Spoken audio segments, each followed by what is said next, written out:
Hey everyone, welcome back to class. Today we're going to be focusing on the removal part of the refill process. This is probably the scariest part about doing refills when you're first learning, so let's get into it. Before we get started, really quick, if you could like this video and subscribe to the channel, you'll have free access to my ongoing course content and tutorials. Now let's get into the refill. For step one of the removal part of the refill, we're going to focus on shortening the nail and debulking the top half of it. Now, in terms of technique, you want to be holding your bit at a 45-degree angle. If you're right-handed, you're going to go from the left side of the nail underneath and you're going to push towards the right side. If you're left-handed, you're going to start on the right side of the nail and you're going to push towards the left side. I'm using an extra coarse carbide bit because I'm very experienced and comfortable with my e-file, but I suggest that if you're newer that you only use a mandrel bit with sanding bands. A medium sanding band is going to work just fine for what you need. It's also worth noting that if you are using a carbide bit and you are left-handed, make sure that you're getting a universal carbide bit. This means that it can work in both forward and reverse. Otherwise, most carbide bits have their teeth cut in a very specific way that it can only work in one direction. And when you're working with your left hand, you're essentially working in reverse with your e-file. So you want to make sure that you're getting a carbide bit that is either universal, which means it goes both in forward and reverse, or it is designed specifically for individuals that are left-handed. Another thing that's really important to note when you're shortening the nail with your e-file is you want to make sure that it is at that 45-degree angle, because if it's not at a 45-degree angle when you go to shorten the tip of it, the carbide bit especially will catch on the nail and it'll start sort of flipping the end of the nail. If this has ever happened to you, you know exactly what I'm talking about, and it is terrifying when it happens. Though it doesn't hurt anybody, it's scary. In terms of your RPMs, it's going to be different for every e-file. For me, I go to 15 RPMs when I'm using my e-file to shorten or debulk, but my e-file has really good torque, which means that it's got a lot of power behind those rotations. So if you have, say, a cheaper e-file with less strong torque, you might have to go higher up than 15 RPMs. And sorry, I keep saying 15, I mean 1500. 15 RPMs, RPM is a rotation per minute. So 1500 RPMs means that your bit is spinning 1500 times in a minute.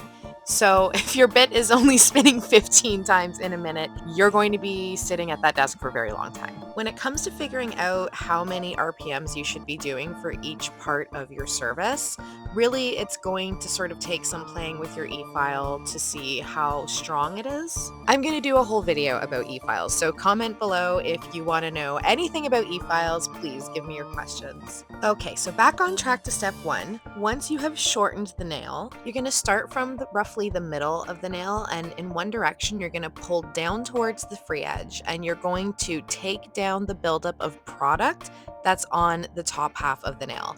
When I say the top half of the nail, I'm referring to the part of the nail that has grown out and away from the free edge. This part of the nail is going to have a lot of displaced weight of the product because as the nail grows out, that apex that you created to give the nail strength is now creeping out onto the edge of the nail. So all of that weight in the middle of the nail that was at one point giving it strength is actually now a threat for the nail to break. So when I say debulking, I'm referring to all of the product that was once the apex that is now grown out over the free edge of the nail. We're shaving down that product so that we get that nice tapered thin free edge about a credit card thickness. And this is going to shape the top half of your apex so that when you fill in the bottom with your product during the refill, you're only having to fill in half of the apex with new product. The other half of the apex is going to be using the product that is already existing on the nail. Once you're happy with how the nail is looking in terms of the bulk taken off the edge of it,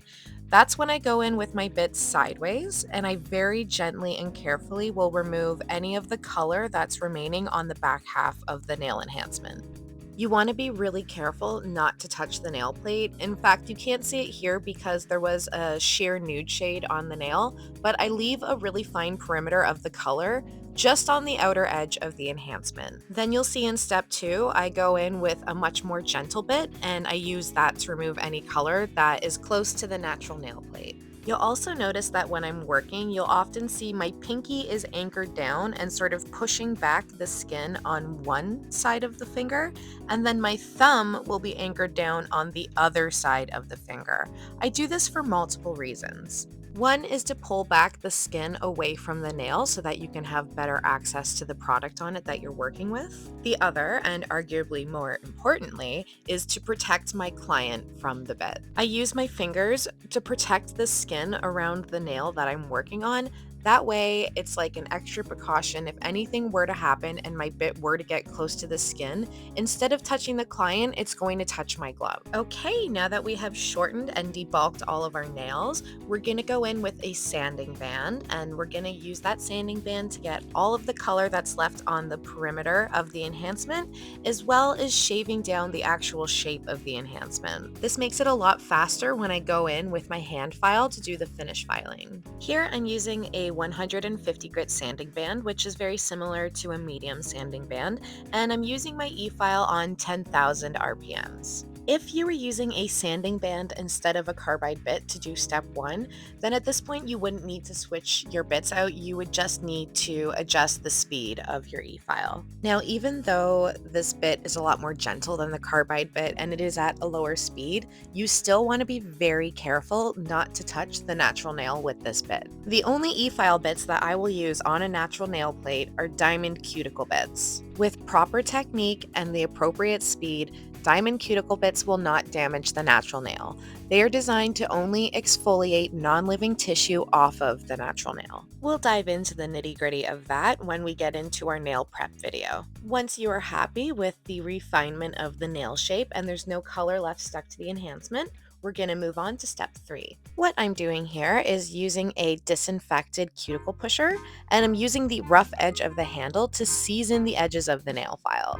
That means that the edges of the nail file are going to be nice and blunt, so when you get into the corners of your client's fingers, you're at no risk of cutting them. And for step 3, we're going to be using our hand file to just completely refine that shape. You've already done most of the refinement with the sanding band at this point, so really all we're doing is cleaning up the very undersides of it, making sure that the edges are aligned nicely with the sidewalls of the nail, and making sure that that free edge is nice and straight and the shape is what we're going for. By making sure that the shape is as clean as possible before we do the overlay part of the refill, you're going to make the overlay part of the refill so much faster, and any finish filing that needs to be done after that is like a light graze of your file on the nail, just to taper in the sides really. Not to mention that a nice clean application of your product onto a nice prepped base is going to pretty much guarantee your service. Most lifting and service breakdown issues are caused by nail prep that isn't thorough enough, an application that's too messy, or improper nail structure. If you're having issues with the longevity of your nail services, comment below. I would love to do a series that troubleshoots your issues that you're having. If you're struggling with something in your services, chances are that there are tons of other people that are struggling with the exact same issues. Before we wrap up, just a little note on file grits. For a soft gel to a hard gel, I will use a 150 to a 180 grit file. And for a more rigid, hard enhancement products like liquid and powder acrylic, I use a 150 to 100 grit file. Both soft and hard gel are less rigid than acrylic, so if you are using different enhancement products, you're going to find that you're going to need different file grits to work with each of them. All right, now you've completed the first scariest part of the refill process, and you're about to go on to nail prep. Quick little round of applause to those who made it to the end of the video. You're out here doing the thing. You are working on your nail education. If you're here with me right now, that means that you are in the top percentile of people who want to improve their nail game. And whether it's just for your own nails or you're working on clients, I'm proud of you because I know just how hard it is to learn this stuff. Being a makeup artist and a visual artist coming into this industry, I definitely had some transferable skills, but even with those transferable skills, there is a unique learning curve to doing nails, and the fact that you're dedicated yourself to doing it, you should be incredibly proud of every milestone. If you haven't already, like this video and subscribe to the channel so that you can follow us next week when we dive into the nail prep. If you're located in Toronto or the GTA and you want to get your nails done by me or learn with me in person, head to tipsandtonic.com. See you in the next one.